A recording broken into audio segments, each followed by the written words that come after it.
Pessoal, tudo bem com vocês? Espero que sim. Então eu vim gravar o que tem na minha mochila. Eu vou usar mesmo essa velhinha aqui, que é a batalhadeira de ferro. É outra velhinha mesmo. Aqui no primeiro bolso tem folhas, que eu amo usar folha no primeiro dia. Aí a professora pergunta assim: vocês vão fazer uma redação? Tá, vou fazer redação. Então eu vou mostrar agora o que tem. Vamos lá.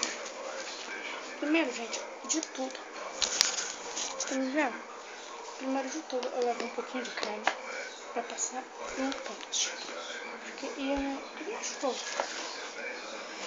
E a minha bolsa. Batalhadorinha de papel. Ela não é velha. Gente, eu não posso mostrar. E meu batom está aqui dentro, gente. Olha a minha sobremesa. Que delícia.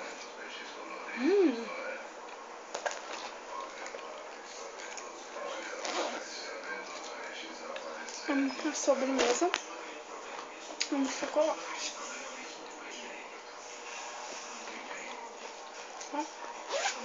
Aqui tem as coisas.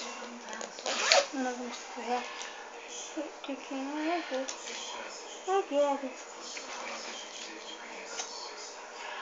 Ele quebrou. Querem?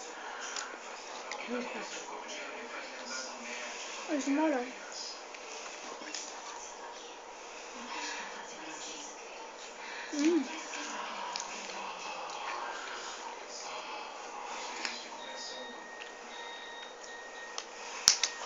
Então, leve shampoo.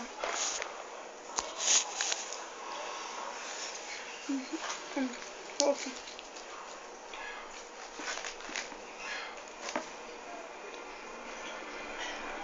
Aí eu levo uma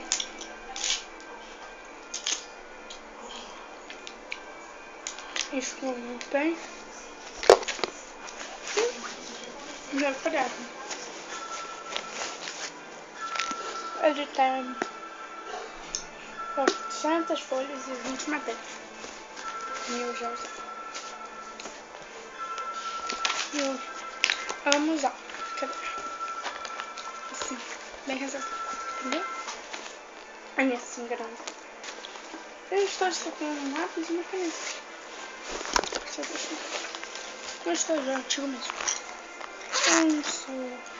Você interessa por tudo, Zamara? Não sou. Não sou curiosa.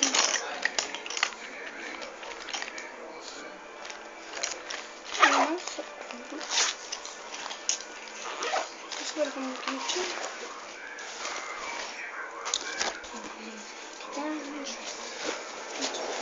Um ferro. E o meu pé. Gente, olha. Então esse cremezinho, um escovinho, pentezinho, pelo menos, esse assim, concentrado. Gente, eu vou ver só isso, mas e essa ring é mostrando o que tem na minha mochila. Então, um beijão.